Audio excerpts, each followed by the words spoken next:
ఇప్పటి వరకు చాలా సినిమాలు చేశారు కానీ ఎప్పుడు ఇలాంటి వివాదంలో ఇరుక్కోలేదు కదా రాజమౌళి.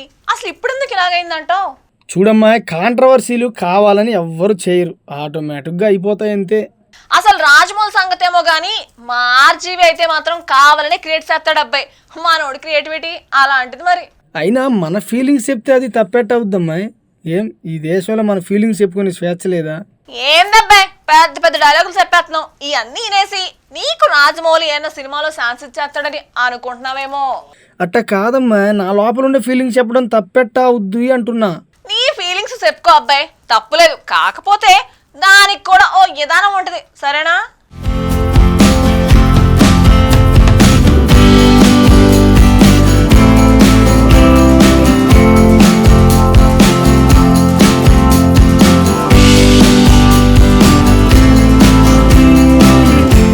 టాలీవుడ్లోనే కాదు, ఇండియాలోనే పేరు సంపాదించుకున్న దర్శకుడు ఎస్ఎస్ రాజమౌళి ఇప్పుడు పెద్ద సమస్యలోనే ఇరుక్కున్నారు.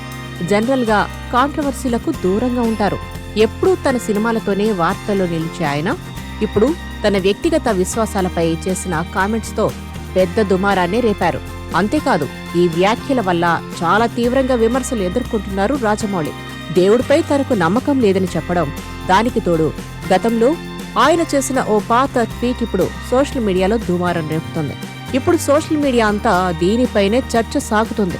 వాదోపవాదాలు సాగుతున్నాయన్నమాట. సూపర్ స్టార్ మహేష్ బాబు హీరోగా తెరకెక్కుతున్న సినిమాకు సంబంధించిన ఈవెంట్లో రాజమౌళి మాట్లాడుతూ తన తండ్రి సినిమాను హనుమంతుడే చూసుకుంటాడు అన్నప్పుడు తనకు కోపం వచ్చిందని కామెంట్ చేశారు. ఎందుకంటే తనకు దేవుడిపై నమ్మకం లేదని క్లియర్గా చెప్పారు రాజమౌళి. ఈ వ్యాఖ్యలు బయటకు రాగానే ఇంకా రచ్చ మొదలైపోయింది.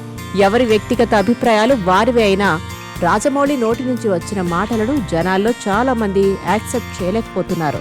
యూట్యూబ్తో పాటు సోషల్ మీడియాలో వీడియో క్లిప్లు వైరల్ అవడంతో వాటిని చూపించి ఫుల్గా ఆగ్రహం వ్యక్తం చేస్తున్నారు.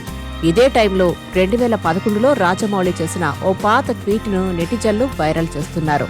శ్రీరామనవమి శుభాకాంక్షలు చెప్పిన ఓ అభిమానికి బదులిస్తూ, థ్యాంక్యూ, కానీ నాకు రాముడంటే ఎప్పుడూ ఇష్టం లేదు, అన్ని అవతారాల్లో కృష్ణుడే ఇష్టం అని జక్కన్న రిప్లై ఇచ్చారు. ఈ రెండు సంఘటనలు కలిపి చూపించారు. రాముడి పేరుతో సినిమాలు తీస్తూ కోట్లు సంపాదిస్తున్న మీరు ఆయనపై ఇలాంటి అభిప్రాయం కలిగి ఉండటమేంటి అంటూ నెటిజన్లు రాజమౌళిని క్వశ్చన్ చేస్తున్నారు.